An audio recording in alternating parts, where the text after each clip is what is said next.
All right. Welcome everybody to the Scotchy Bourbon Boys YouTube Extra. We have Stephen Gould of Golden Moon Distillery in Colorado. Welcome. All right. Welcome, Stephen. Yeah. We also have Super Nash, myself, Tiny, and Xavier. So it's a full podcast tonight, that's for sure. Awesome. So how you doing, Stephen? I'm doing good. It's been a long week.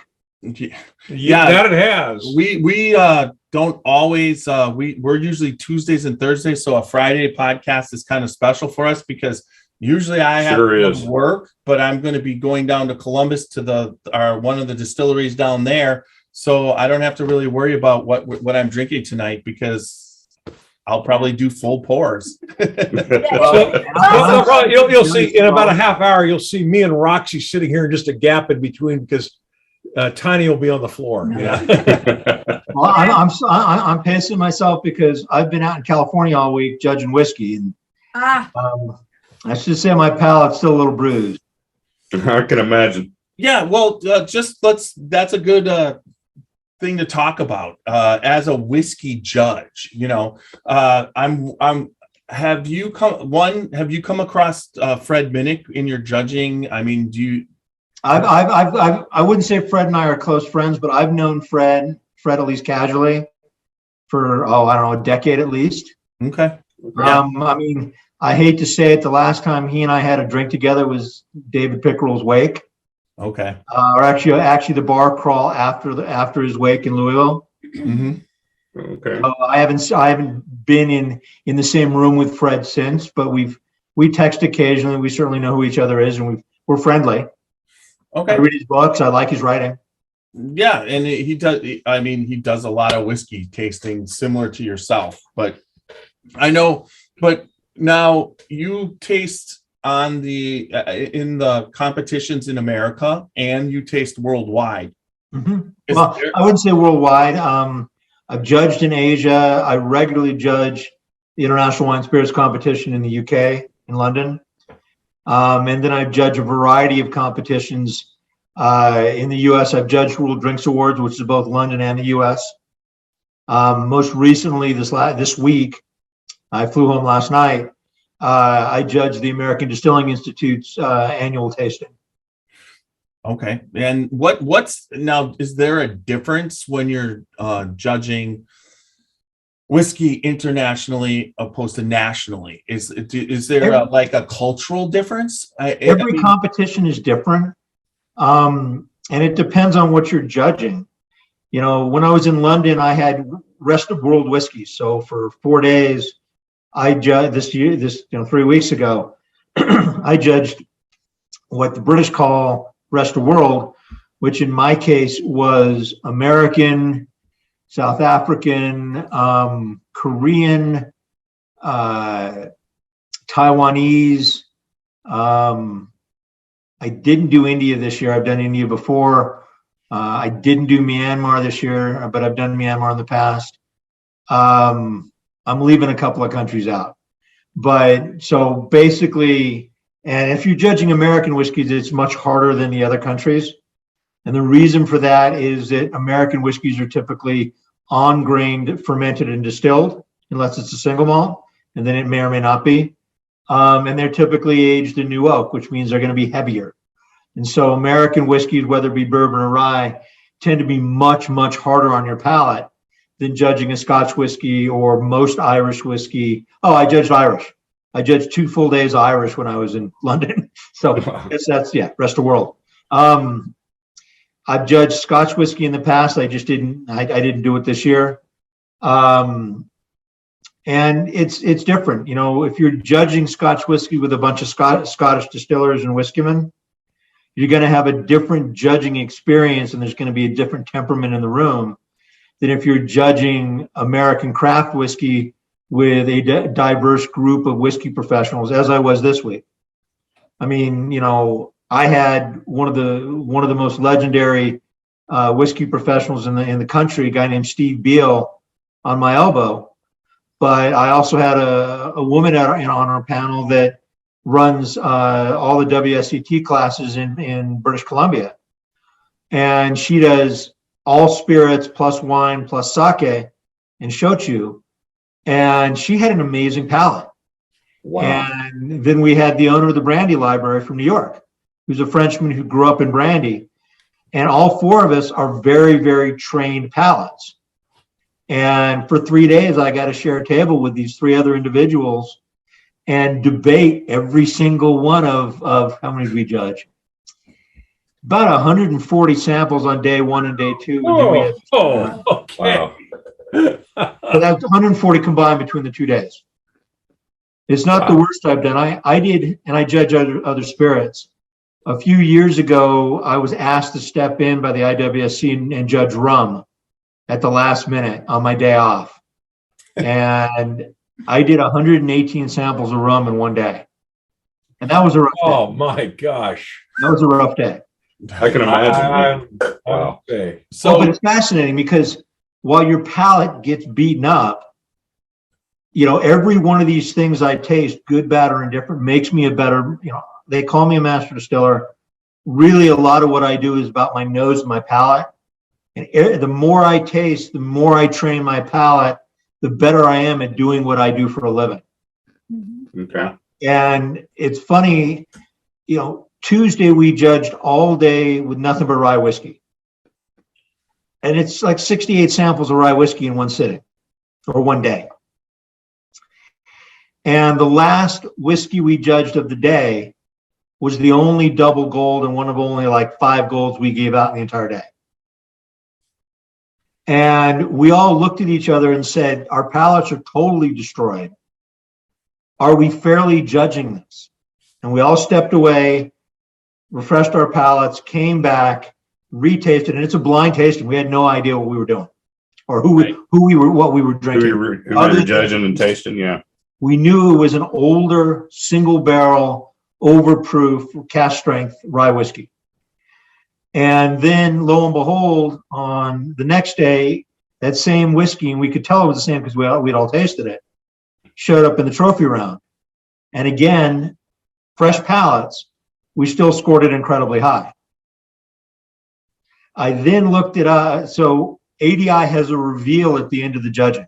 Most competitions are double blind, you never know. ADI does a reveal at the end, and they literally put both the tasting sample and the trophy sample numbers on the bottle so judges can see what they were drinking, which I love. And I literally went out and found this rye whiskey, and I won't tell you what it is. It's not public. It's a tiny little distillery. I'd never heard of it. They sell it in 375 milliliter bottles. And I was just blown away. And I tasted it again. And it's, you know, it was so oaky that I kept going, is this over oaked? I want to say it's over oaked, but it's not. It's ambrosia. And I was really on that fence. Did they overdo it? And I just couldn't get myself to say it was anything other than phenomenal. So. Yeah. No, Awesome. you know, we've been doing this for not a long time, but we've been doing it for a while, and I've been tasting regularly because of the podcast. I'm tasting consistently, and you're what I've found so unique is there's just some days that you just wish like your palate is on, like everything's tasting, you can taste everything. It's so delicious. And then there's other days where you really struggle to find that difference. But you know, it's just like that those days when your palate's on, sometimes you're not podcasting, you're just like, oh God, I wish I was podcasting. I wish I was doing what I was doing last night. I wish it was tonight, you know, kind of thing. But like you said, you start to recognize flavors more, and you start to pull more stuff out consistently. But then also I find that your palate seems to evolve to pick certain things out. Like sometimes all of a sudden you're tasting a lot of vanilla, and then other times it goes and you're picking up a lot of the baking spices, and you can decipher from the, you know, the pepper and the baking spices. And then, you know, it just seems to have what would you say, stages, you know. Absolutely. And you know, this is all about, you know, not everyone has as good a palate as everybody else. Some people are blessed with very, very good palates. And I'm blessed with a reasonably good palate. But then there's the training piece of it and the sensitivity. And, I've been distilling off and on for 3 decades. And I've been tasting, and I grew up around food and beverage. I started working in restaurants when I was 13. My parents were, for lack of a better term, foodies. So there was always wine on the table. My dad would let me taste his spirits. And so I was taught at a young age to appreciate taste and smell and what contributes to it. What's really fascinating is I'm starting to share this publicly. A few years ago, I had cancer. And before I had cancer, I believed I had a pretty amazing palate and a good nose. And it's what I did for a living, right? Mm-hmm. Then when I went on the chemo, it totally screwed it up. And I was terrified that I would lose what had become my career, or at least a big piece of my career. After I've come off the chemo, and I was on a very weird chemo, everybody reacts differently. I actually think my nose and my palate is better. And I don't think it's a chemical difference that the chemo did to my body. I think it's just that it made my brain think more about what I'm tasting and what I'm smelling. Well, there's a part of your subconscious mind that was fighting that cancer too. And now that part of your brain is freed up and can be devoted towards your taste and nose. That's a great point. I mean, as I've been judging since that time, I find, and other people have said this to me, that I seem to have a more sensitive palate and nose than I did before I went through that. That's because you were dragging an anchor called cancer. Yeah. Yep. Also, when I went through COVID in last October, and it pretty much messed with it, and it came back.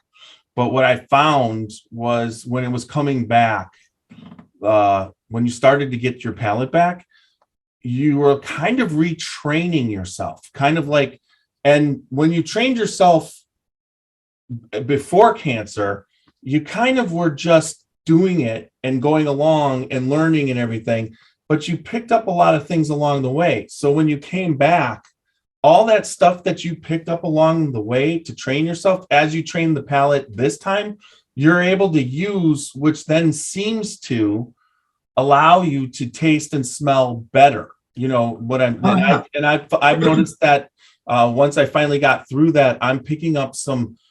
I've been, a couple times I've been tasting bourbon and whiskey, and people are just kind of going, "What are you talking about? That's not in there." And I'm going, "Well, maybe not for you, but this is what I'm tasting." You know what I mean? That's a great point. Everybody's palate is different, right?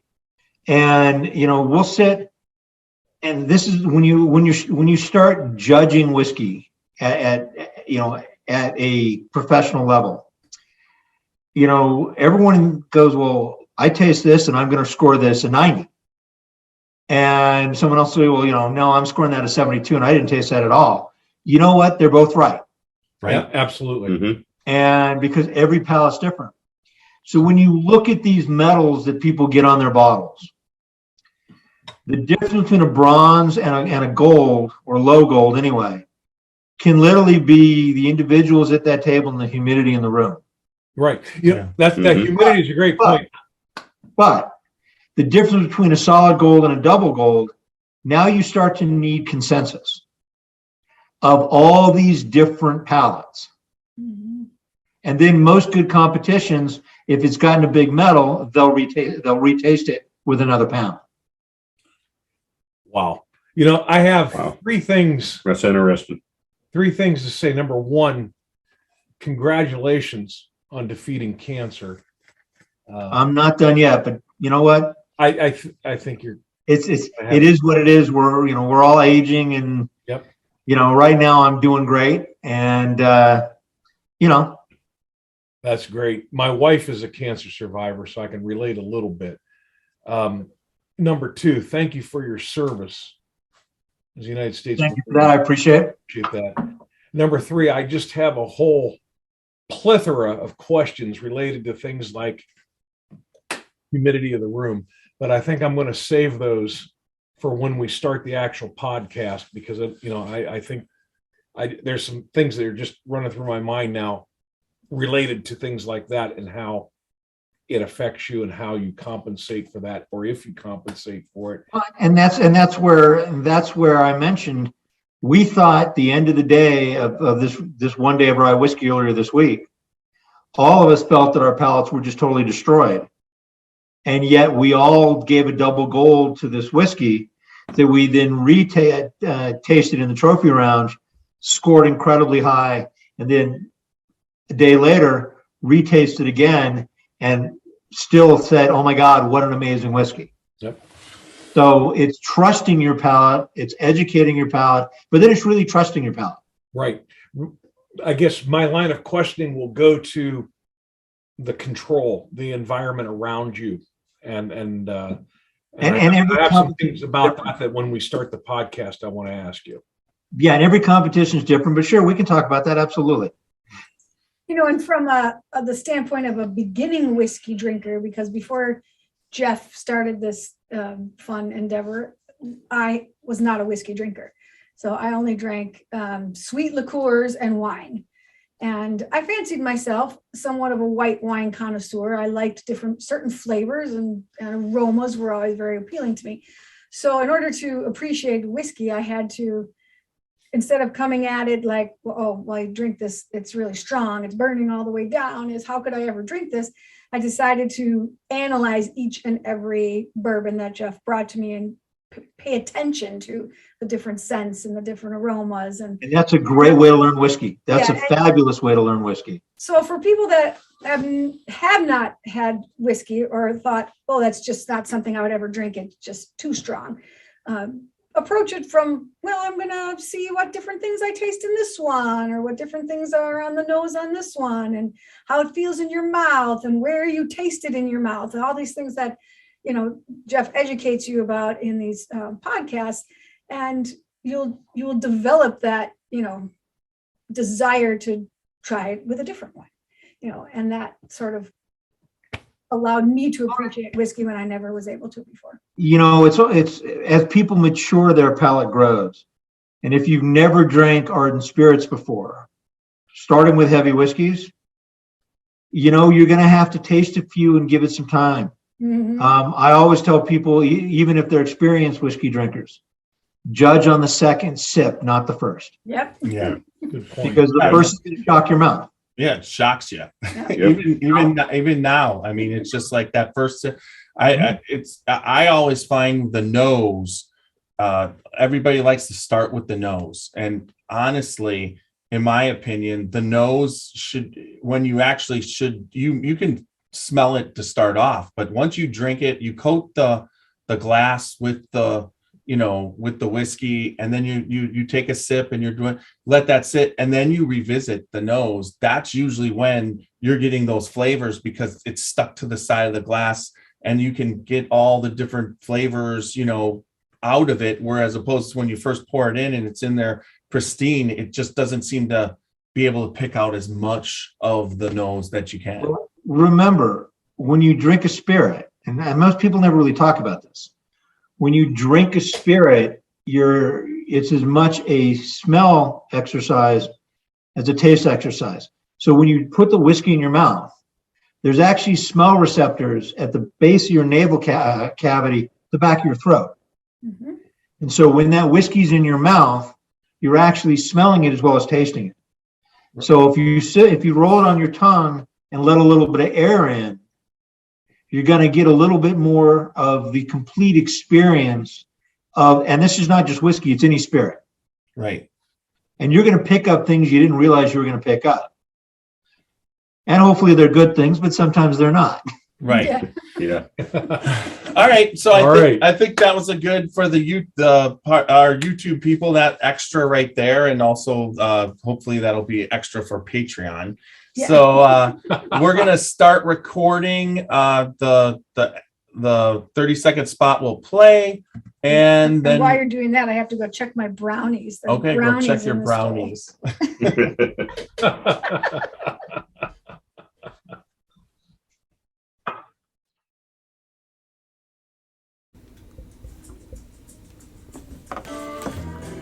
Dant Crossing, Gethsemane, Kentucky. Timeless hospitality that stirs the spirit. Dant Crossing is a one-of-a-kind destination for unforgettable weddings, memorable corporate events, day trips, and weekend getaways. The pastoral campus is anchored by Logsdale Distillery and includes an amphitheater that seats 2,000, a 12-acre lake for fishing and unique lodging options, creating an immersive experience that's rooted in the community and culture of our little slice of Kentucky.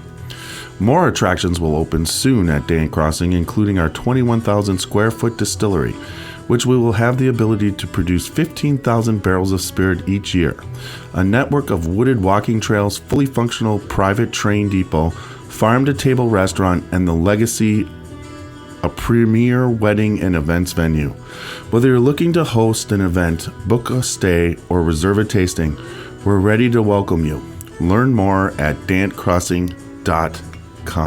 Spirits of French Lick is proud to introduce the Maddie Gladden Bottled and Bond Bourbon. This 4-year aged bourbon is double pot distilled and non-chill filtered and has a full-bodied mouthfeel with eucalyptus, molasses, clove, ginger, and slight citrus as well as grains of paradise. The finish is long and reappearing on the back of the tongue with notes of pepper, tobacco leaf, and mint green. All of our spirits are available for tasting and purchase inside the French Lick Winery and Distillery. Spirits of French Lick. Respect the grain, please enjoy responsibly, and be sure to follow us on Facebook and Instagram.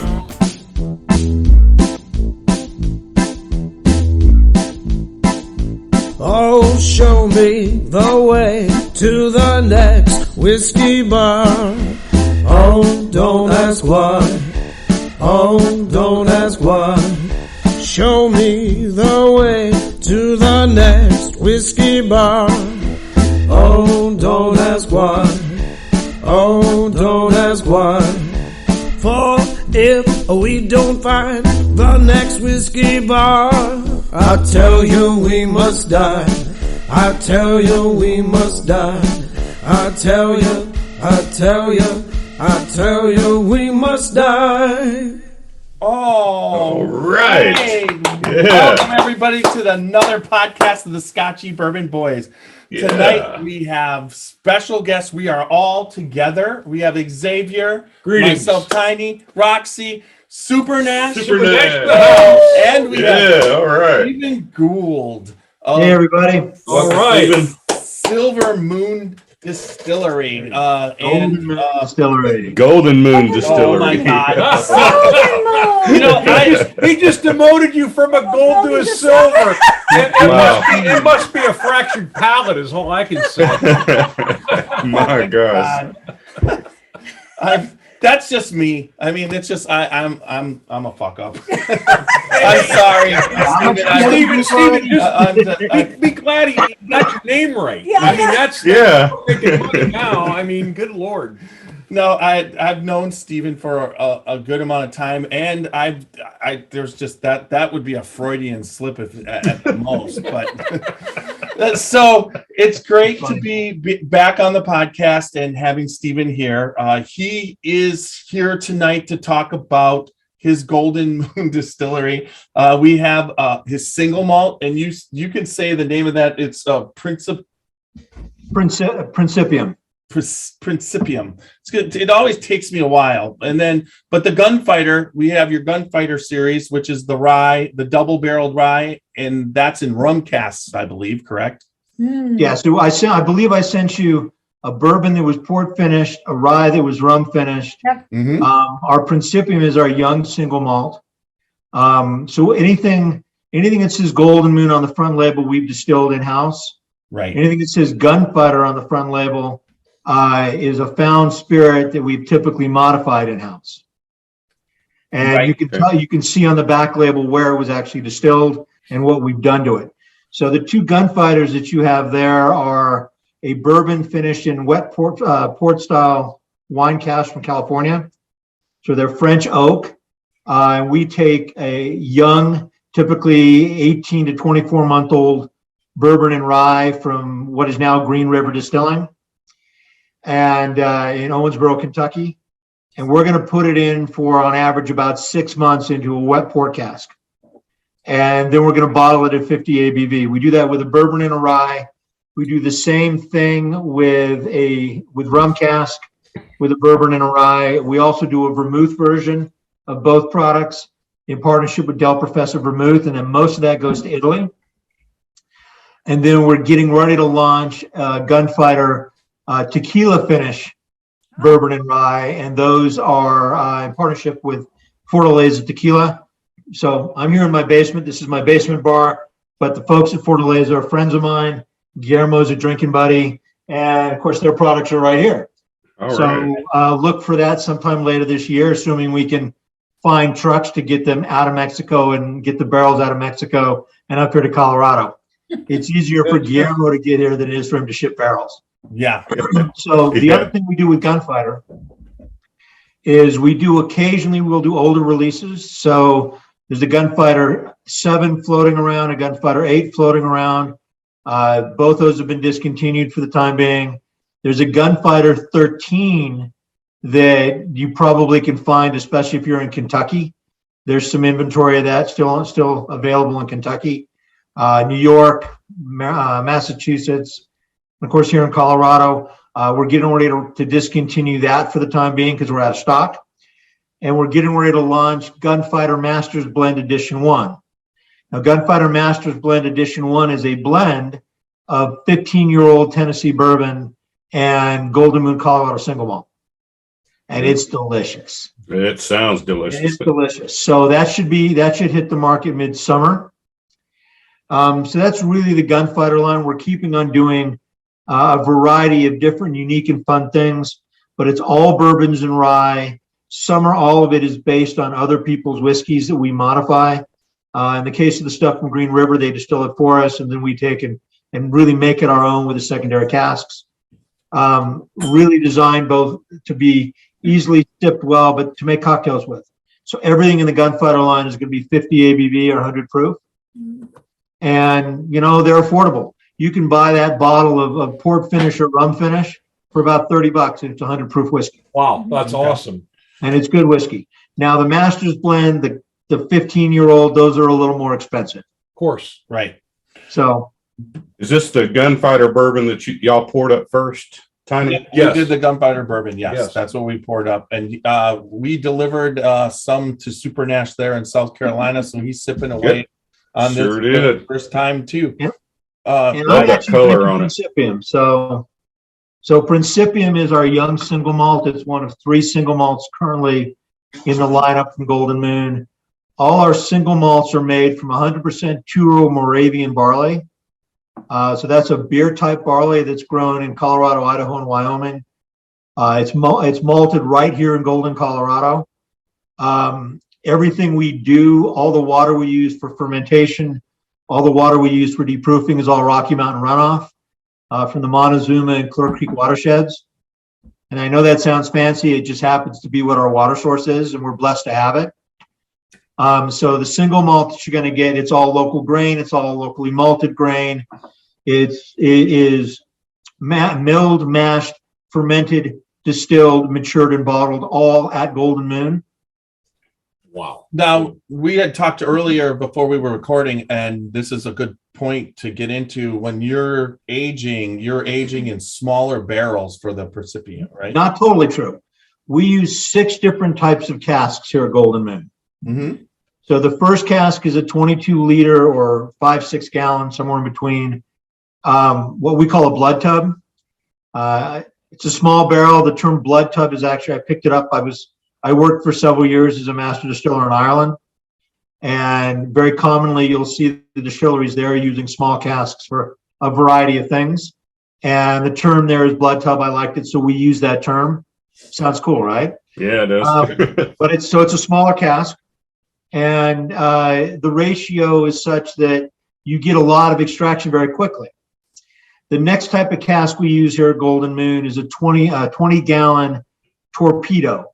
Our 20-gallon torpedoes are all Arkansas white oak, 4-year field aged, all bent, charred, essentially built over wood fire, no gas, no electric fire. We work with a small family-owned cooperage that's been in business for 124 years. And they custom build both our blood tubs and our 20-gallon torpedoes. We do 30-gallon torpedoes, and those are actually Hungarian oak, but they're number 3 char. And those are custom built for us by a cooperage in Sebastopol, California. They build those to order for us. We use standard 53-gallon American barrels.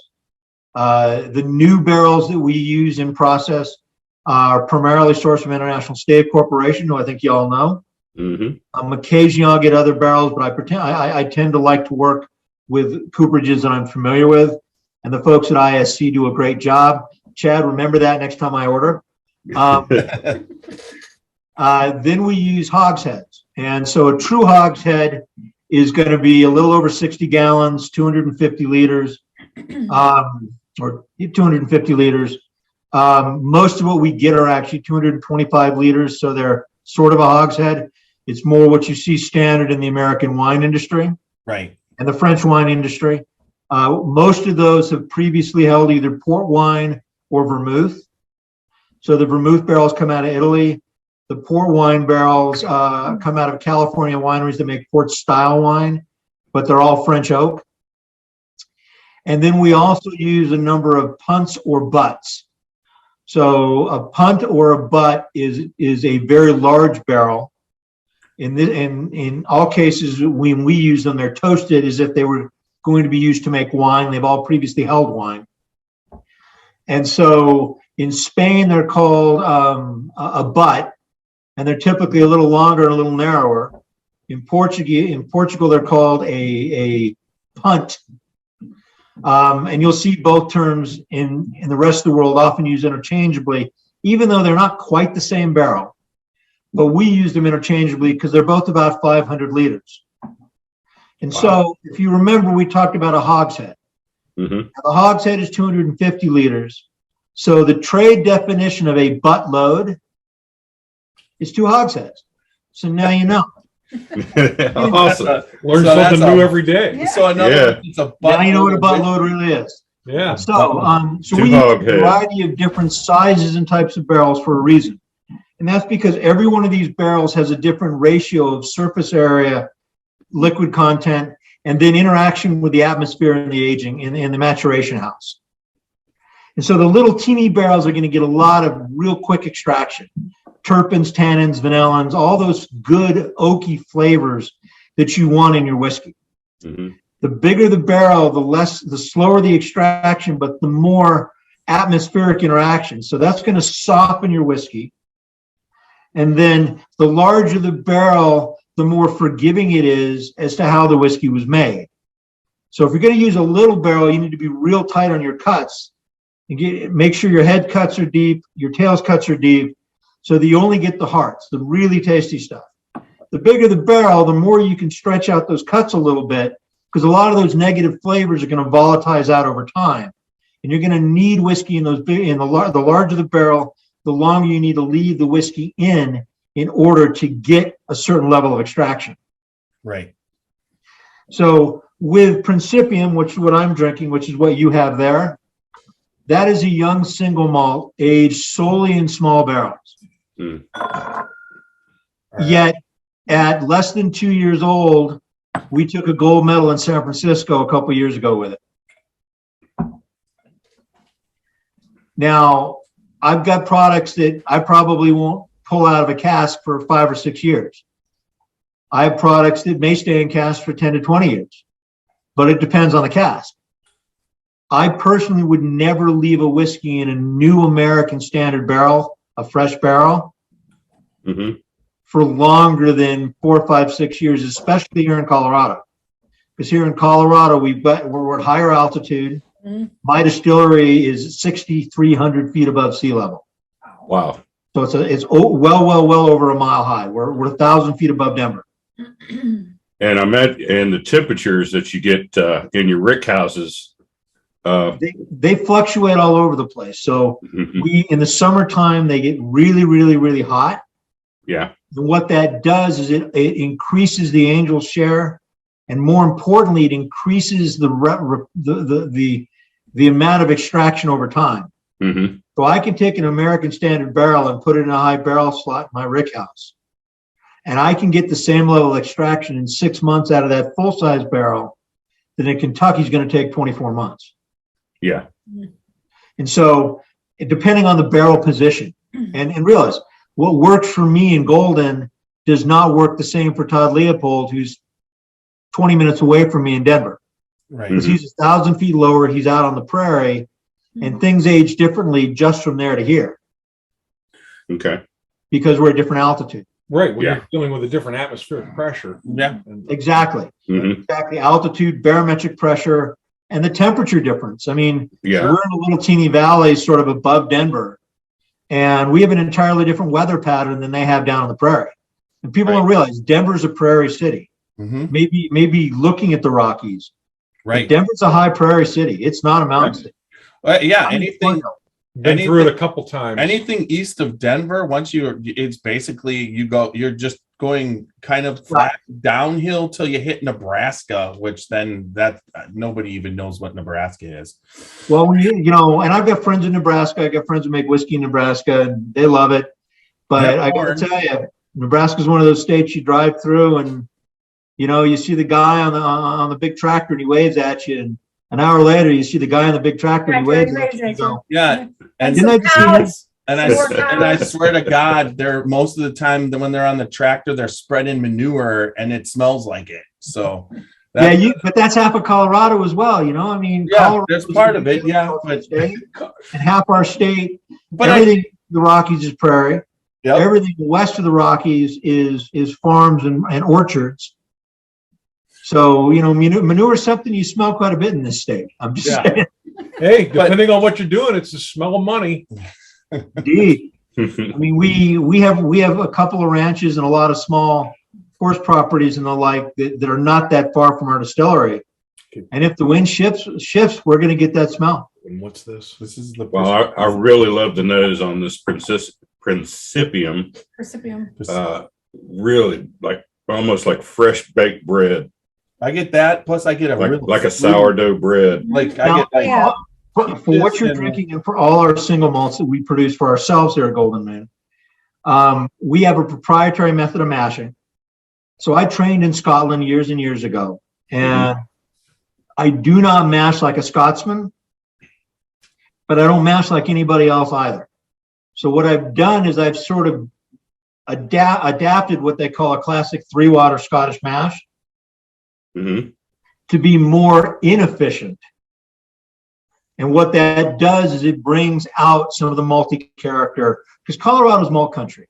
I don't want to make a Scottish clone. I want to make a uniquely Colorado. But if you would have asked me, no BS here, if you'd have blindfolded me, give me this glass, I would have said I was drinking either a strong Irish whiskey or a unpeated Scotch whiskey. That's what it tastes like to me. Well, and you'd be close on both points. Yeah. But if you sat this next to any Scottish whiskey you could find, for that matter, any Irish whiskey you could find, and remember, I worked in Ireland as a master distiller, you're going to find that ours has a little bit more sweet, malty character. Yep. Than those have, because we're doing things differently. There is a sweetness to it. Yeah. I concur with the bread statement that you guys were making. It reminds me a lot of bread. Yeah, it's similar to what Alan Bishop does at the Spirit of French Lip. He says he respects the grain. He's always getting that bready, doughy, and I have hyper focused on paying tribute to the barley that we get. I mean, Colorado has over 500 breweries, and this is malt country. Yeah. One of the largest malt houses in the world is literally a mile from where I'm sitting. By the way, that's Golden Malting, aka Molson Coors. Right. And it's right down the hill from my house. There's literally a bike path that I can see from where I'm sitting in my basement that goes right there. Right there. So Awesome. Do they just roll the quarter barrels right to your house and then you put them? That's the bike path right there. No, but I will tell you that the whiskey you drink is made from their malt. I believe, you get a lot of the malt on the finish. This is and what's beautiful about that is, so I only have one silo. My silo is sized for a truckload and a half. And I have the luxury, when I hit the cone in that silo, of being able to pick up the phone, and either later that day or the next day, a truck with another truckload of malt shows up. And so each truckload's 1,000 to 1,200 bushels. My silo holds 1,600 bushels or 56,000 pounds. And as fast as I can mash, I can run, because I will never run out of barley, because the malt house will deliver barley that quickly to me. Now, if you're wondering, I keep saying the word barley, and my little dog who's running around at my feet is freaking out because his name's Barley. Barley. Barley. What kind of dog do you have? Barley. Each time you say it, I imagine you think you're calling him. Yeah. What kind of dog? Right, I'm calling him. So I started as a brewer 30 plus years ago. Tried to open my first distillery in 1991. And if there's one thing that's really affected my life and changed my life, it's barley as a grain. So my little dog's named Barley. My big dog's named Tahoe, because that's where I grew up. And then if you'll notice, I'm really kind of a barley guy, you know? All right. Yeah. I got it running up my arm. There you go. Now, it doesn't mean I don't make multi-grain whiskeys. I've made a lot of bourbon. I've made a lot of rye. I've made a lot of 4 and 5 grain Irish old school pot still. I think I mentioned to you guys earlier, we're getting ready to launch a limited release bourbon here at Golden Man. Mm-hmm. And so I do a ton of prototyping for people, whiskeys, gins, absinthe. But in the last 2-3 years, I've probably done 40 to 50 whiskey prototypes. And these are mixes of different grains and different mashing procedures and different yeasts and different still procedures. And so there's a lot of variation. But what you end up with is all these little bags and boxes full of different grains. So in the middle of the early days of COVID, when everybody was screaming for hand sanitizer, we shifted production to hand sanitizer. And we gave it away. We did not make money off of it, largely because it was the right thing to do for our community, and because we knew the big guys had flood the market in a couple of months, which happened. So we switched it full board of hand sanitizer, and our good friends up in Fort Collins, Colorado at Root Shoot Malting heard about it. And they showed up one day with a truckload full of corn, pre-milled, ready to go, and said, we want to give you some corn to help defer the cost of your hand sanitizer. Nice. So we took that corn and we took all these other bits and bobs of different types of grain, and we mashed them out together and made a bourbon. And it's about 60% corn and 40% all kinds of other stuff. And we added it up, and so we're calling it Pandemic 7-Grain Bourbon. But it really, depending on how you count, it's got like 12 grains in it. Yeah. So for example, I've got Colorado rye, I've got German rye, I've got Irish rye, and I've got German malted rye. We're counting that as 1 grain. It's really, is it 1 or is it 4, right? 4, yeah. Okay. So we're coming out with this weird 7-grain bourbon. And I'll say, when it comes out, I'll send you guys a bottle. I would appreciate that. Yeah. Wow. So, It's not whiskey that's going to win any major award, but it's fun. You'll enjoy drinking it. Yeah. well, I love And, that you You know, it doesn't taste like a bourbon. right. It's It tastes more like a rye because it's got oats in it. It's got wheat in it. You know, it's got, again, Colorado. I'm all over it. I love rye. Yep. So, but it's got Colorado barley. It's got Irish barley. It's got Colorado unmalted barley as well as malted barley. It's almost like you could call it cleanup bourbon. Yeah. Now, Probably could. The Wapatui of what bourbon. did you pour there, Tiny? I just poured the Gunfighter bourbon one more time because I just wanted to go. Yeah. Now I'm going to tell you the taste, the nose and taste I got off the Gunfighter bourbon. The nose, to me, and I'm going to sound like you, was butterscotch. Wow. As soon as you said that, that's what I picked up off of it. Yeah, I mean it's butterscotch. Maybe a little caramel, maybe a little vanilla, but it's overwhelmingly butterscotch to my. I know what he's gonna say. No, you don't. Like a rigorous butterscotch. I'm not going to say a word. The nose was talk about the whiskey. I hope you like it. it's delicious, but the nose on that bourbon is honey graham cracker, and then when I taste it, I feel like I'm eating golden grams. That's not so far away, I don't think. I get a lot of when I taste it, I get lots of honey, but a lot of the aroma is lots of butterscotch. Yeah, exactly. I get that golden graham, but the honey golden, I get honey on that front palate, that sweetness. It's not a brown sugar, it's not, but you get that honey. Now, You sure you don't get any chocolate off of it? If he'd have said chocolate, I'd kick you right in the nuts. I really would. No, I didn't. We all thought it was coming, but that's I'm not gonna. I don't make up when I taste chocolate. I freaking taste chocolate. It seemed like, Stephen, we went for months, and almost everything we get all these different notes. Here's some between the four of us, and then all of a sudden, the last one come in. Oh, but I get chocolate. Yeah, I get that chocolate cocoa. I'll tell you something. So when I drink cocktails and I drink like a Manhattan, I tend to make what a lot of people refer to as a black Manhattan. And I use a variety of different Amaros instead of a vermouth because I really like heavy, chocolatey, bitter tastes. Mm-hmm.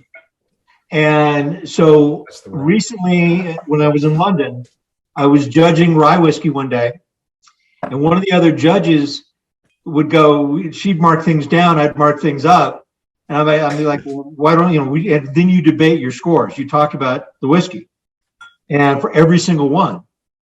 And you don't know what you're drinking. It's just a number, right? Mm-hmm. And she would go, yeah, it's got this really dark, bitter chocolate note. It was too much for me. And I'd be going, yeah, but I love that. Yeah. So we talked about a little bit about judging earlier on the earlier section. And when I say the temperature in the room, it's less the temperature in the room as it is not only the environment, but the personalities and what the personal palates are, because everybody has different tastes. Mm-hmm. So you may get more chocolate than everybody else. You may like or dislike more chocolate than everybody else. And that's not wrong. Right. I could love a whiskey and somebody else could say that's not my thing. And I'm going to say, you know what? I'm sorry it's not your thing. Let's find you something it is. Well, that's one thing that we've always stressed. We do these live tastings on Facebook every couple of weeks. And since the beginning that we started those, we always stress to everybody, because you have usually 4 to 5 of us tasting it and giving our notes and our ratings on it. And we always stress to everybody out there that, hey, everybody's palates are different. This is just what we get from it. And to give you just sort of an idea. I'll give you an example that I know you've experienced. There's a whole lot of George Dickel juice that's floated around the industry over the years that people have put in a lot of different bottles. Mm-hmm. And a lot of their 13, 14, 15-year-old whiskey is beautiful, amazing whiskey to a lot of people. But then there's people that go, ooh, it's got that bubblegum note, I don't like it, and they won't drink it. Mm-hmm. And you know what? That's their palate. I respect that. Mm-hmm. But then you get people that turn around and say, oh, well, it's George Dickel, it tastes like bubblegum, I won't drink it. It's like, well, stop. Judge it, but let your own palate figure out what you like and dislike. Exactly. Because why in God's name, if you don't like fish, why would you eat it? And if you don't like, people just don't apply what the way they, if you don't like just something specific, a certain kind of candy, don't eat the candy. Licorice. What frustrates me is somebody that'll say, I don't like red snapper. And then the person at the next table goes, oh, I'm not going to have red snapper because he doesn't like red snapper. It's got to be bad. It's no sense. Yeah. It's just like eat and drink what you like. How many bourbons, how many whiskeys are out there? We're talking about tens of thousands worldwide. Just because you don't like red snapper doesn't mean you're going to dislike salmon or scalp. Yeah, exactly. Yeah. Or that's as far as we're going with the fish analogies. Yeah. Right. No, I know. But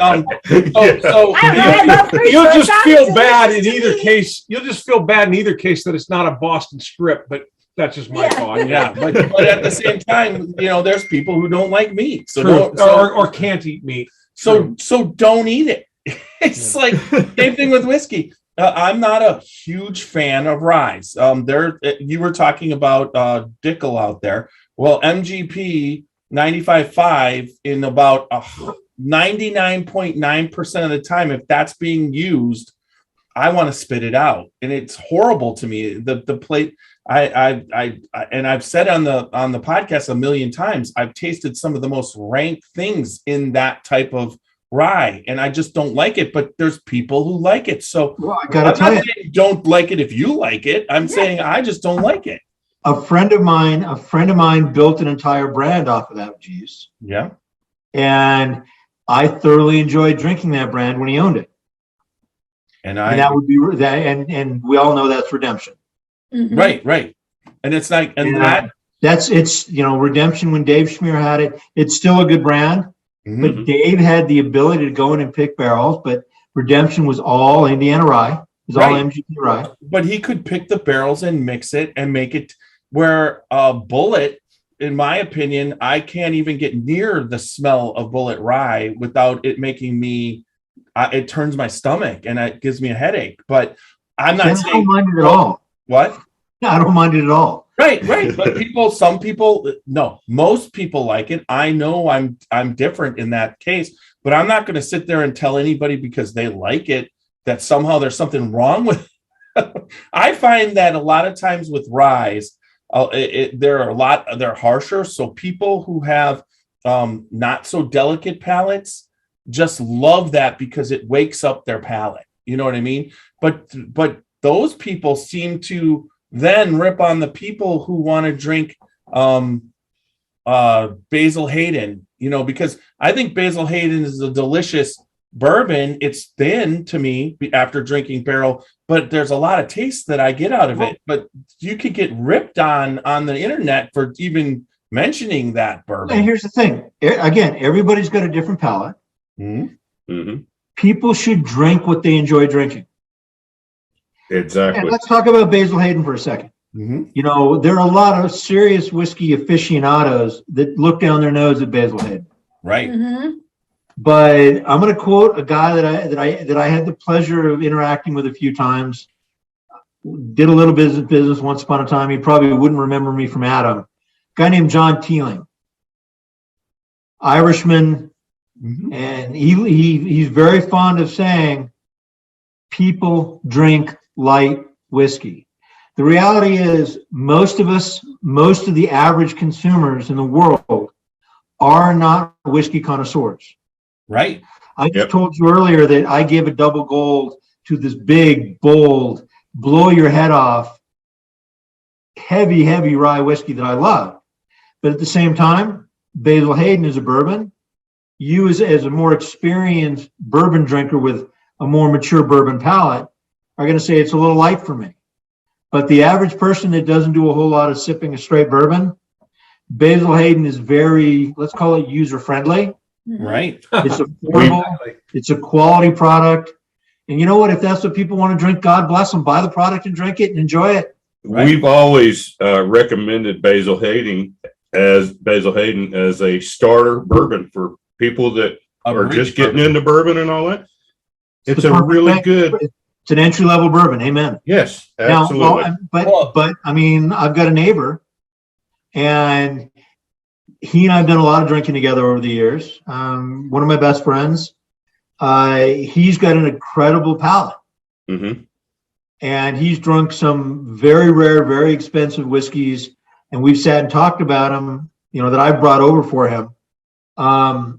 And his go-to is still Basil Hayden because that is the style of whiskey he enjoys to sip when he gets off work. Yeah. God bless him. Do it. Yeah. Have fun. No, yeah. I mean, if you really want to come down to it, Jack Daniels and Jim Beam, those two brands together probably outsell all other whiskey in the United States put together because Jack Daniels alone outsells all other whiskey in the U.S. Right. But then you put in Beam and you just got it all covered because they're kind of catching up a little bit. But overall, then you have the whiskey connoisseur somehow ripping on that. And in reality, there's a lot more people Drinking that. rip on the whiskey connoisseur, then the connoisseur is ripping on the people who were what most. I'm going to say this really loud because people are going to cringe when they hear it. There's a lot of amazing craft products in the U.S. Yes. There's a lot of not so amazing craft products in the U.S. Yes. Yeah, There's a you're lot exactly of right. big products in the U.S. There's some not so amazing big products in the U.S. And when Right. we're talking Jack Daniels, I personally find Jack Daniels a little sweet for my palate. But one thing it absolutely is a quality product. Yeah. Yeah. Same. And there's a reason that it's the largest selling whiskey in the country. And it's It's a consistent. quality product, and not everybody wants to be a whiskey connoisseur, but they still want to enjoy whiskey. And Yeah. if Jack Daniels is what they enjoy, that's what they should drink, and God bless them and have fun. Yep. Yeah. And by the way, I have sat down with members of the management team at Jack Daniels, and been, even though it's a little sweet for me, and shared a dram of Jack Daniels with them, and had a wonderful time, and thoroughly enjoyed it. Yeah. Is Well, the whiskey is going to be my go-to? Probably not. I like my own cooking. I'm probably going to go to this. Yeah, there you go. But it's a quality product, you know? Do you find though, I find sometimes when the situation that you're in, and the people Absolutely. that you're with make the bourbon or the whiskey That's just a even group better. dynamic. Or anything. Yeah. Any food, any wine that doesn't, any food or any wine or anything you drink or eat or smell for that matter, that doesn't appear negative to your palate is going to taste better in certain circumstances. And then once you emotionally have a tie to that, that will at some level be imprinted on your psyche, and that will always stay there. Yep. I agree. Yes, I do too. So we're gonna talk about this rye. What rye are you? Is that the port finish or the Gunfighter with the rum Rum finish, finish. the rum finish rye. Now, I definitely get the rum finish on. I get the rum finish on the rum on the finish. Like when I'm finished drinking this, I feel like I was drinking rum. As far as the finish goes, we just got back from Florida, and there's not a lot of whiskey distilleries down there, but there's a bunch of rum distilleries. So we decided to, when in Rome, do as the Romans do, and hit a couple of those. And but I've always been a fan of rum, and those distilleries are it's kind of like, it's nice to see that, you've got other, I love whiskey too now, but to go to a rum distillery, see that what they're doing now. So let me tell you what you're drinking. What you're drinking is, again, it's Green River rye, made for us. We then put it into the bottle you have is Appleton Estates. Okay. So what that means is it's a what the French would call a rum industrial. And so that means that it is a rum made from blackstrap molasses with a touch of dunder in it. So dunder is, when you talk sour mash bourbon, you're taking material that has already been distilled and you're letting it get infected with bacteria, and then you're feeding it back in. So dunder is sort of the same thing on steroids for rum. Okay. And you basically build a bioengine called a dunder pit, and you put your stillage in there and you let it sit and funkify until it gets really nasty. And then, just like sour mash, you add a little bit back into your mash. In which case, or in this case, it's a molasses wash, but Okay. same concept. And so you get heavier, darker, thicker, earthier rums with lots of high mineral content that you don't get from an agricole rum, a cane rum, because it's made from molasses. And I could go down the rabbit hole on how rum is made, but we're not going to. But where it ties into what you're drinking is this heavier rum with much higher mineral content and all these other really funky flavors seeps into the wood. Now the barrels that we used for what you have came from Heaven Hill. They went to Appleton Estate, where they were used at least twice for rum for multiple years. We got them and we put that rye whiskey in there, and we let that rye whiskey just sit for anywhere from 5 to 8 months. And it's a young rye whiskey that came out of Green River. Okay. And so we tweak it a little bit and we put it in a bottle. Now, moving forward, we're getting a similar rum from another rum distillery that I can't tell you who it is. But I will tell you that, again, the barrel started at Heaven Hell. They went to this other rum distillery that also is making a molasses-based rum industrial. And so the product will continue to move forward in that direction. We did experiment. See, we lost our ability to get Jamaican rum barrels during COVID. Okay. Because of supply chain issues. Right. So within we experimented with some American rum barrels, and most of that rum was made from predominantly Demerara sugar. And it just didn't have the oomph in the barrel that we wanted to get that rum character you got on the end of that palate. Okay. So now we went back and we worked with our partners at Speyside Cooperage, and they found us a source for barrels that we believe we'll be able to maintain for many, many years to come, because we're not trying to buy as Little Golden Moon. I've done some stuff for Speyside. Speyside's done some stuff for us. And like I said, I know a lot of people. I do a bit of consulting, blah, blah, blah. And I think we now have a supply chain that is defendable and survivable to allow us to get the same flavor you're getting despite the current supply chain insanity that the entire world is facing. Right. Oh, so as far as a rye goes, on the nose, it scares me a little, because I smell the smell of the rye aspect, that earthy, that herbal, that I call it celery, and sometimes you get dill, but I'm not getting any dill. It's that loam, it's that vegetable material that's in mud. And that's the part that just, I don't know, that I don't like. But then when I taste it, so I'm going, okay, is that gonna? It's a hint of it, but I get, and I'm gonna just fuck you all up. I get a milk chocolate. that milk chocolate on it, mixed with that little bit, and then on the back of the palate. So that's front, and then when it goes back, it almost turns into a black licorice to me, and then goes to the rum, and it's quite actually, from the taste standpoint, I mean, that's a complex palate from front to back. That's actually very fun. I mean, it's fun to It is. I mean, that is some of the voodoo that we do at Golden Moon. Yeah. So you're going to call me nuts after I tell you what I smell and taste on this bourbon. So the initial nose was very floral to me. I got a lot of floral notes.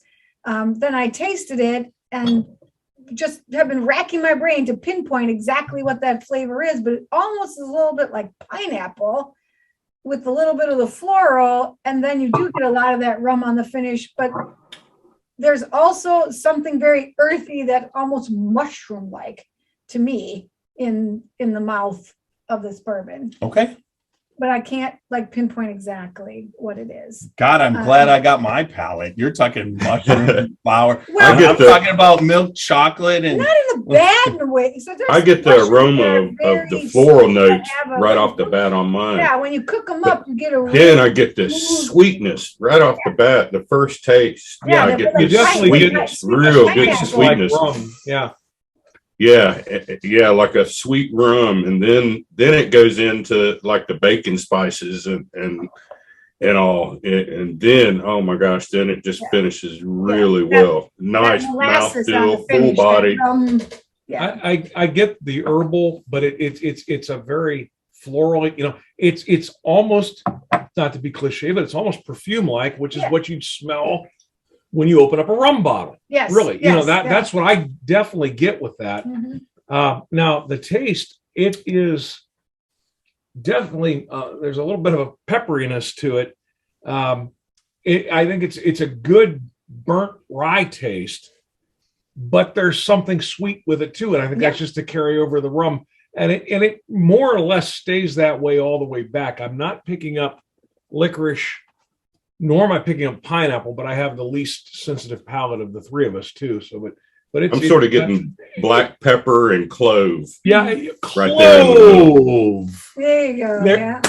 Clove. Yeah. But it's definitely a party in your mouth of a lot of really unique flavors. So, and I'm not the hugest fan of rye, but this one, nice, big mouth feel. It's all over your mouth and all over your tongue. Yes.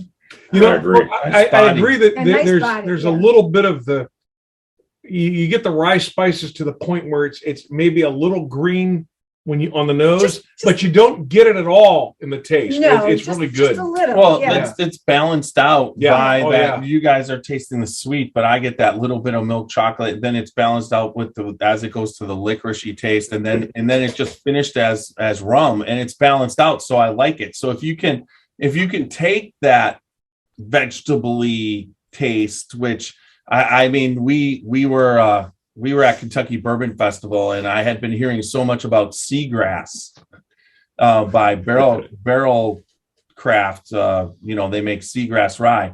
So I'm like, okay, I'll give it. And I swear to God, I drank that, and it was just like pure vegetable. It had a lot of dill. And dill. Yeah, And I just, I mean, I think I swallowed it in front of the rep because I didn't want to be rude.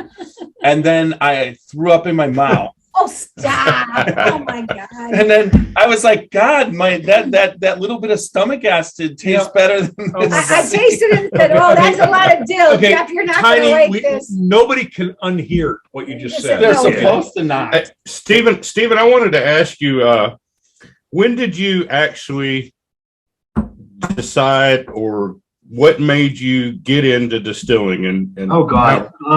So I started working in restaurants when I was 13. Okay. And I'm probably the only person you ever meet that I started as a scullery kid, scrubbing pots. And I got promoted to busboy. And it was a big promotion. I got tips. It was great. I understand. $1.76 an hour plus tips. So I'm old. But I was always fascinated by the bar. Okay. And I started brewing beer, worked in restaurants all the way through high school and off and on through college, doing a bunch of other stuff. Have some formal culinary training as well. I'm actually a trained saucier. Okay. But I started brewing beer when I was 15, home brewing beer from extract. And then when I was in graduate school, I and a couple of friends wrote a business plan and opened a small microbrewery called Reno Brewing Company in Reno, Nevada. And I made some very illegal and very bad single malt. And I decided that when I got out of graduate school, I was going to open a distillery. I was fascinated. And then, and I've been working in bars and restaurants and developing a palate. And I'd worked at this little cafe in Reno that was 24/7, 364 days a year, every day but Christmas. And in the 80s, we had 30 single malt scotches on the bar with 22 Cs. And I really got to start learning that whiskey was not just whiskey. It was this huge, even just scotch was not just scotch. It was this huge variety of brown spirits with different flavors and characters. And I was fascinated. So I decided I was going to open a distillery. And there was a guy on the West Coast that gave a lot of young brewers and distillers back in those days a lot of free advice. None of us would be here today if it were not for him, named Fritz Maytak. So that's Anchor Brewing, Anchor Distilling. Okay. And he had given us some advice with Reno Brewing Company. And midway through graduate school, I started writing the business plan for a distillery. And I called him up and I said, can I ask your advice? he said, when's the next time you're going to be in San Francisco? I said, I can be there, sir, whenever you want me to drive down. It's 3.5 hours away. I'll be there whenever. Okay. Wow. Everyone that knows Nevada to California, truly 4 to 4.5. Well, let's just say if you get traffic. Yeah. Okay? If you do it on a Sunday morning, you can do it in 3.5 hours. But if you get tied as long as the chippies Sacramento, when you jump off of 50 to 80, you're SOL at that point. Pretty much. Yeah. So I drove down there and he bought me lunch and he sat me down and he told me to wait 5 to 10 years. He said, go get a real job, learn how to run a business. You've got an MBA, but if you do this now and you fail, you're dead. If you go out, you build a resume, you learn how to run a business, and then come back to it, things will be very different for you. The other issue was at the time, the regulations really hadn't caught up for craft distillers. I mean, this is still pretty early. You know, there were only a handful of distilleries in business at this point in time. Yeah. And this conversation was in 91. Okay. And so I did exactly what he said. But I always kept taking classes and studying and reading. I went off, I got a job with Ford Motor Company. I rose very fast through the ranks. I ended up running their supply chain in Asia. While I was in Asia, because I'd been around beer, I'd been around spirits, and I was in the Marine Corps Reserve. In Detroit, I met a couple of executives at Stroh's that were in the Marine Corps Reserve with me. So I opened a trading company to export brewery overstocks into China. Then I was working in India, but I was commuting back and forth, still for Ford, same period of time. Mm-hmm. And sort of by twist and turn, I ended up buying excess capacity from Allied Domecq India, which was all Scottish blended whiskey, so a mixture of malt and grain. Mm-hmm. It was being shipped to India in tanks and bottled there. And I bought their excess capacity and was selling that into China. Okay. And I kept visiting distilleries, and then I discovered absinthe. Oh. And I went way down the rabbit hole. And because I was traveling, now you're talking. Ford. I was traveling all over the world for Ford. I had the luxury of being able to go to places and visit people. Yeah. And the absinthe community in those days was still illegal. It was still before it was made legal in the US and Europe. Mm-hmm. And I started hanging out with these guys that were making illicit absinthe in France and Switzerland, in Germany and elsewhere. And they started teaching me how to make absinthe. I already knew how to distill, not well, but I knew how to distill. I knew how to brew beer. I understood mashing. And so I went way down the botanical rabbit hole. And I was still fascinated by whiskey and everything. And then fast forward a few years, I'd left Ford. I'd left a couple of other companies. I went and I did a couple of combat tours in Iraq as a Marine. Yeah.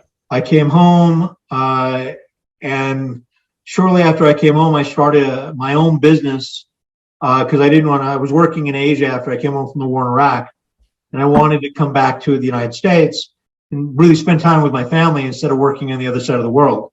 Yeah. And so I started a logistics company that did a lot of DoD work called Gould Global. And it went real well. And so I decided to build a small distillery. And I'd never lost the love. I still was taking classes. I'd taken a bunch of classes with the Institute of Brewing and Distilling in the UK. I'd done some training in Scotland over the years. I was building academic knowledge. So, and spending some time working in other distilleries and shadowing and learning. And I always sort of had it with me, right? Mm-hmm. And so then in 2008, we started a distillery. And the entire intent was to make a small amount of absinthe. And we've made absinthe for years now, and it's pretty highly regarded in the industry. But always in the back of my mind, I was like, one of these days, I think I might come back to single malt. And then in 2010, you had all kinds of problems in Washington, D.C. with the Obama administration versus the Tea Party. And I don't want to talk politics, but all I got to tell you is, as a government contractor, my small service disabled veteran owned business was destroyed by the infighting between the Tea Party and the Obama administration. And I don't care which side you're on, the number of small businesses that work for the government that were run out of business by them and the number of people that lost their livelihoods is horrible. I don't care which side you're on. Yeah. But so we turned around and we were sitting at dinner one night, my wife and I, and we had built this business from a one-person business to 300 plus employees, and suddenly found ourselves losing everything because of politics. And yet we had this hobby distillery with one little still that we were going to make a little absinthe with. Yeah. And she looked at me and I looked at her and she goes, well, and she says, why don't we make the distillery a going concern? And so we let our government contract run out. We ultimately closed that company in 2016 and very quickly started rebuilding and redesigning what is now Golden Moon Distillery as which originally the original enterprise started in 2008, as a going concern that would make a lot of different products. And I very quickly went right back to single malt where I started. Yeah. And in the meantime, though, with all the botanical distillation I'd done and all the cooking I'd done, and I'd worked as a sommelier, I know wine, I know flavors. Somewhere along the line, people started asking my advice on things. And my palate is really well developed, and I developed a very wide diversity of skill sets. Mm-hmm. And shortly after, we're sort of in the middle of this, I'd casually known a gentleman by the name of David Pickrell. And David and I became good friends. And David saw and encouraged me to do different things. And I disagree with David on a lot of things about making whiskey. And I mean, this whiskey I'm drinking here is not something David Pickrell would ever make. I love David. This is not how he would build a whiskey. And we would sit there and debate it. And we ended up becoming such good friends that as my consulting business grew and as my awards and accolades within the industry grew, he started asking me to support him on consulting projects. I started reaching out to him, and at times he'd work for me on projects. And that culminated, unfortunately, with my asking him for help on a large project in Ireland for a rock star, a project that is coming along nicely, though I'm no longer directly involved. I still have a contract with them, largely because of COVID, but an amazing project in County Kildare. And I said they wanted some very in-depth distilling process engineering design. And while I've got far too much education, David was a savant when it came to distilling process engineering. So I said, David, I need help on this project. And he said, fine, but I need help on a project I'm doing for Metallica. So I stepped in and helped him on Blackened. And no, I never got paid by the band. I got paid through another source. It's another story for another time. But I helped David out on Blackened. David helped me out on this project with this other rock and roll star in Ireland. And unfortunately, right in the middle of the project, David passed away. Unfortunate loss. I don't know how we got from how I got into this to where we are now, but still into it. Yeah. I'm making whiskey for whiskey and gin and absinthe and etc. for my living, more whiskey than anything else. I'm currently making whiskey for probably today. I've got half a dozen clients that I'm making special whiskeys for, doing prototyping for. I've consulted in Ireland. I've consulted in France. I've consulted in England, Israel, Hong Kong, Taiwan, and around the U.S. I've got a pretty deep skill set in a variety of different spirits at this point. And I think the biggest reason I continue to consult is not because I make a lot of money doing it, because I don't, and it all goes through into my distillery, but because as we grow, it helps keep the light on, and it helps keep my hand in distilling because I love distilling. I think I mentioned before we were actually recording, that dirty term, master distiller. Yeah. Yes, I now call myself a master distiller. Yes, I have had contracts that have paid me a lot of money as a consulting master distiller. The reality is, when people call you a master distiller, it means you don't get to distill anymore, or very rarely. That's what you were telling us. I became a distiller because I like being in the lab. I like working on the stills. I like making tasty things. Mm-hmm. I'm aspiring to be able to hire somebody to do all the stuff I do most days so I can go back and play on my stills and make whiskey. I mean, I get back, I walk the floor every day when I'm not traveling. I try and taste everything that comes off my stills. That's new make, that's low wines, that's prototypes, that's gin, that's any of the liqueurs I make. If I walk by a still and it's running, I'm tasting.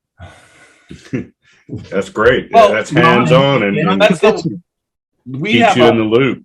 We have and one of the point that you're making, and one of the points that I wanted to make, because we were just talking beforehand, and it wasn't being recorded, but what I found is distilling is an art form, and you can do a lot of distilling, but you can distill some of the best whiskey there ever was.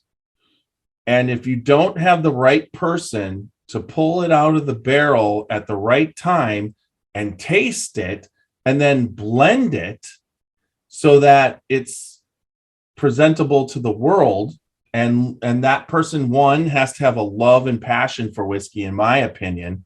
They can't just mail it in, and they have to have a palate that has somewhat delicate, but at the same time an understanding of what the general world of whiskey likes. Earlier you mentioned Jimmy Russell. Mm-hmm. Jimmy Russell's special sauce, if you will. Jimmy Russell's voodoo is that Jimmy Russell has a palate and a nose, and has an understanding of how those multi-story rickhouses that Wild Turkey uses work, right, and understands every barrel position that whiskey ages in and how it's going to age over time, and then has the palate to be able to pull it out of the barrel and blend across to get a consistent taste, a consistent flavor for each of the products that Wild Turkey produces. And that is something that most master blenders and master distillers, even at the top of their careers, don't quite have the level of expertise that Jimmy does, because A, he was blessed with an amazing nose and palate to start with, but B, he spent his entire life honing those skills to a point where I'm good. Mm-hmm. I've worked with some of the best people in the industry. You walk into Wild Turkey and see what Jimmy does with his mash bill and his rickhouses, and that company is going to be hard pressed, even though his son stepped in and et cetera, to replace that skill set. Right. And that's why I think he's still there. I think he's helping out, but hopefully, it's the same thing at Jim Beam. You have Booker, then you got Fred, and now you have Freddie. And to know them, to know Fred and Freddie more on a personal level, that we've gotten to know them, and then understand what kind of skill it is to be able to run those brands and make them be consistent. Well, and that's part of what I love about this, is being able to do things like that. I was judging in Tiburon this last week. Mm-hmm. And night before last, I was at an informal sort of a dinner party, if you will. There was they had karaoke, so it wasn't formal or fancy or anything. Yeah. And I sat out behind the hotel, the Lodge of Tiburon, where we judge. And a woman by the name of Nancy Farley, who you probably have heard of. Mm-hmm. Nancy showed up. She normally judges. She wasn't judging, but she and I are old friends. And we have a mutual friend that both of us have done some consulting for in Israel. And she pulls out of her purse a bottle and says, I haven't touched this yet. It's not a proper blend. I want your opinion. We're standing literally behind this conference room in this hotel with a couple of wine glasses, drinking out of this little bottle, nosing and tasting. And she's like, what do you think? I'm like, what do you think? And we were literally talking about how this mutual friend of ours with this distillery in Israel is progressing on his single malt. Wow. Yeah, that's awesome. Those are the stories, though. That's how this works. That's why it's so phenomenal. I mean, I'll just be at just a craft distillery, and he'll just, this barrel's awesome, and all of a sudden you're thieving from that barrel, and you're tasting some of the most fantastic whiskey that you've ever tasted, and then you'll be there, and they'll like, well, do you want to see what my what my white dog's tasting like today? Pull it right off the still, and just you start drinking white dog. And you get some at some of these craft distilleries at first, when you're going to the big ones, you're kind of like, well, that tastes the same as that one, tastes the same and that. But then all of a sudden you're at these craft distilleries, and all of a sudden you're starting to understand, wow, there's a lot more grain in that one. And and you just start to understand. Remember, it takes a lot of skill to make a beautiful barrel. Yes. It takes an entirely different skill set, back to the Jimmy Russells of the world, to be able to make a consistently beautiful product over thousands of barrels. Right. And the small distillers and the large distillers, there's a lot of common ground, but there's also differences because of economies of scale. Well, and I also feel that craft distilleries have found their niche, because even 3-4 years ago, there was this thing where consistency or a certain type of, it had to be bourbon. It couldn't be finished. And people would just be like, that's a port wine finished bourbon. That's not really bourbon. It's got port wine. And they would just, I heard that would freak out. Right. But now I heard that for so many times. I started doing port finished bourbons a dozen years ago. Mm-hmm. And I got criticized. I got called out on social media that my label was, quote, not legal according to TTV. Oh, wow. Yeah. And the reality is now everybody's doing it. Yeah. Right. It's not like I thought it up. It's not like I thought it up at all. But I trained in Scotland. They've been doing it for 150 years. Right. But America, I just took what I learned in Scotland and applied it to a different whiskey. But Americans in the last 2-3 years have just become, all of a sudden it's been so accepting. That's part of the bourbon boom that is even making it a lot bigger, because now all the distilleries are putting out exactly that. And when I did my first port finished bourbon, Dave Pickrell looked at me and he said, "Are you sure you really want to do that?" Yeah. Right. That's because that's not what they were. That was going to bring down the world. Before he passed, Hill Rock did it. Whistle Pig did it. Yep. Well, and then just think, Angel's Envy. That's all they do. Yeah, I mean, they don't even. Angel's Envy doesn't even have a bourbon. It's like Angel's Envy port finished bourbon is their mainstay, and you're like, well, where's Angel's Envy bourbon? It's coming, but it's not there yet. You know what I mean? And let's talk about that for a second. And Angel's Envy is a beautiful product, and the rye is the same as the bourbon in this respect. Their philosophy is to let that whiskey spend years in a port cask for the bourbon and in a rum cask for the rye. Mm-hmm. What you get are beautiful whiskeys, but they're very, very different from, say, Gunfighter port finished bourbon or Gunfighter port finished rye, where I'm only giving it a few months. I don't want to change the character of the bourbon or the rye. I want to add to the character. I want to round off the edges. In the case of the port, I want to make it a little warmer, a little friendlier. In the case of the rum, I want to make it a little sweeter, a little funkier. Right. So it's a different approach. And there's nothing wrong with either approach. And like I said, I think Angel's Envy is a great product. There's nothing wrong with either approach, but they're very different approaches to doing something akin to the same thing.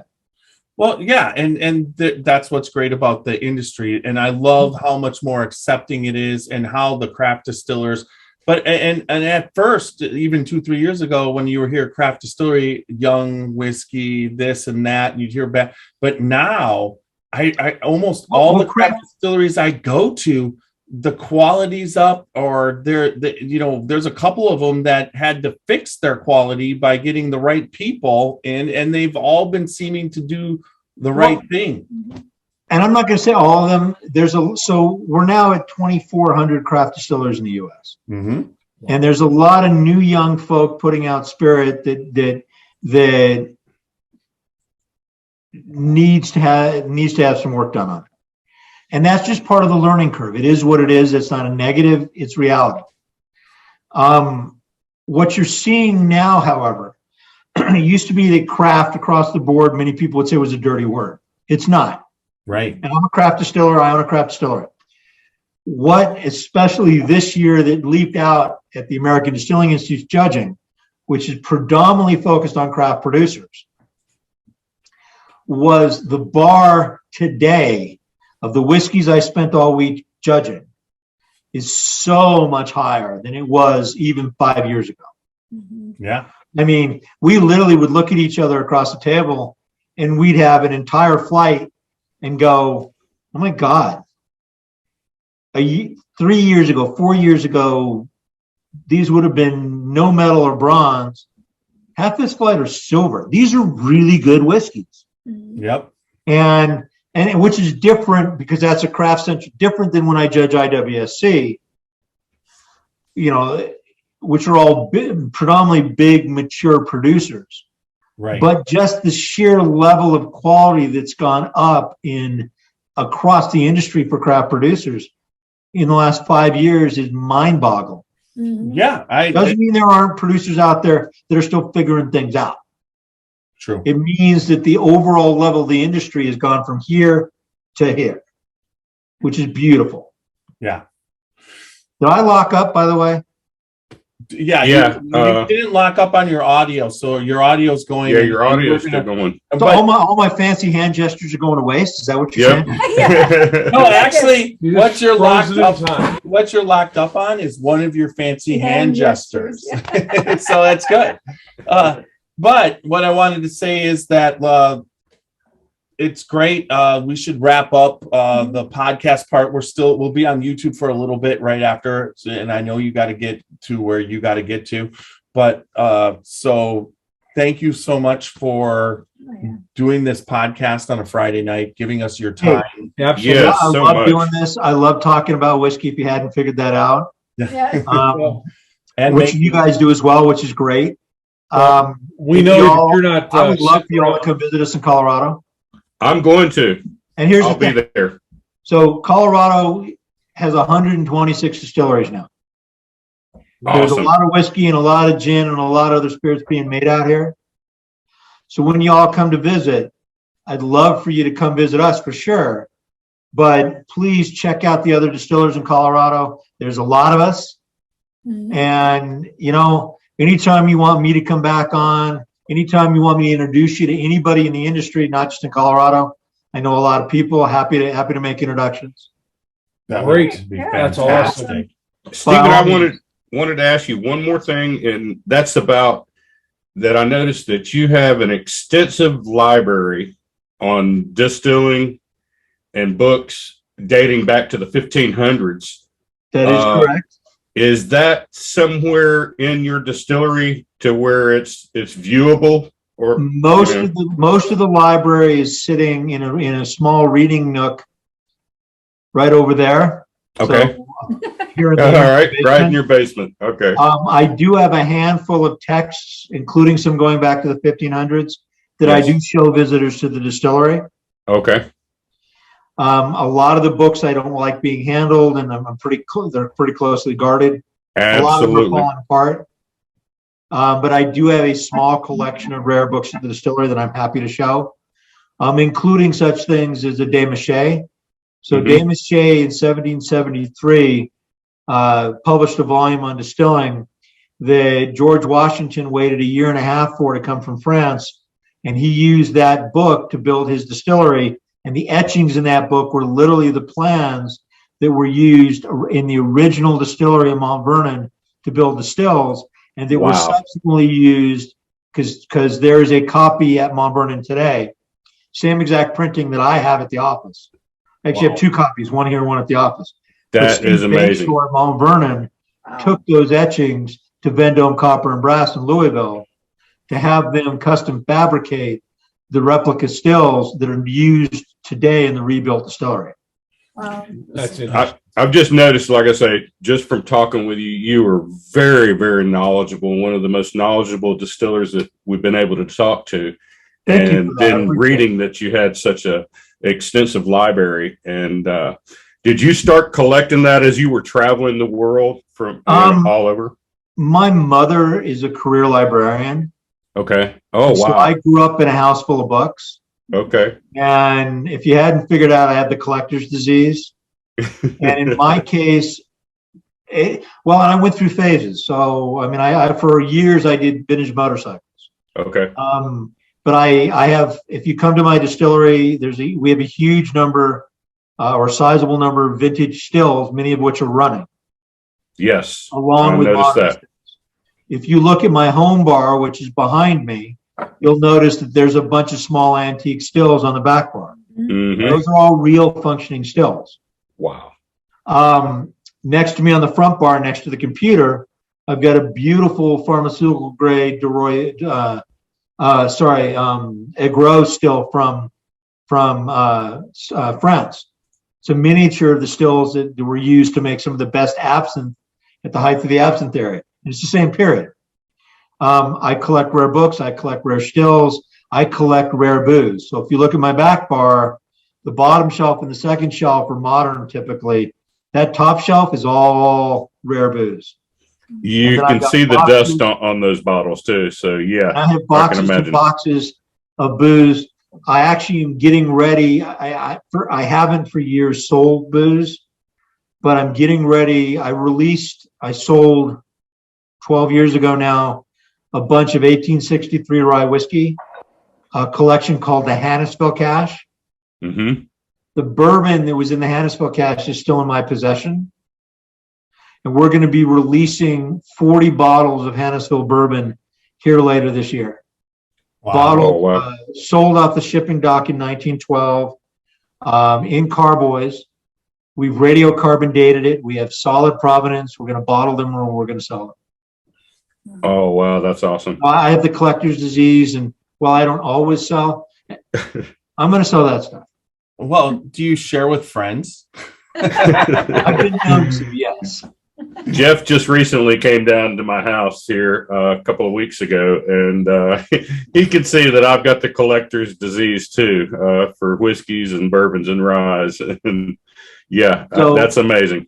The last time that David Pickrell stayed at my house, and when he would come to Colorado, he'd stay with us. Mm-hmm. We were talking about figuring out a way to best package and sell this. Mm-hmm. I and my wife ended up standing in my garage around a blue glass carboy. That's one of the original carboys that I opened up with a pipette and a couple of shot glasses, doing this, tasting the various carboys and drinking, and because each carboy is a little bit different. Yeah. And we're going to blend them all together, and that will be the final product. Okay. Wow, so, amazing.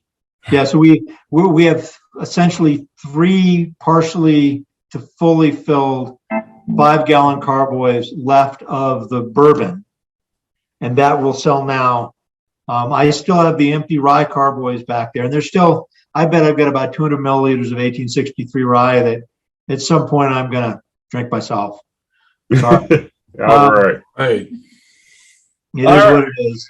Yeah, for sure. Thanks so much, Stephen. Yep. Thank you. Everybody, very, very informative, very enjoyable podcast. Yeah, absolutely. I'm sure our paths will cross in the future at some point. Please, when we run into each other in the future, grab me by the arm and say we need to have a dram together.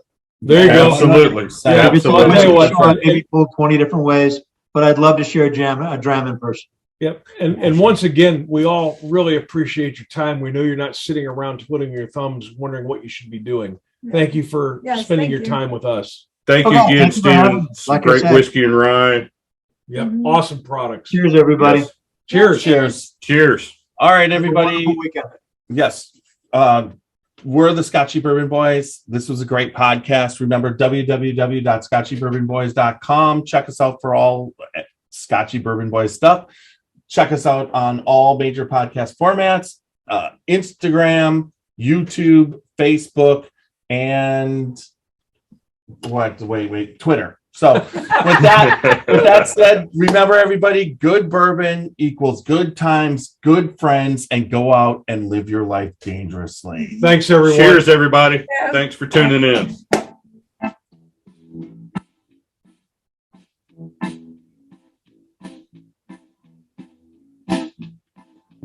Oh, show me the way to the next whiskey bar.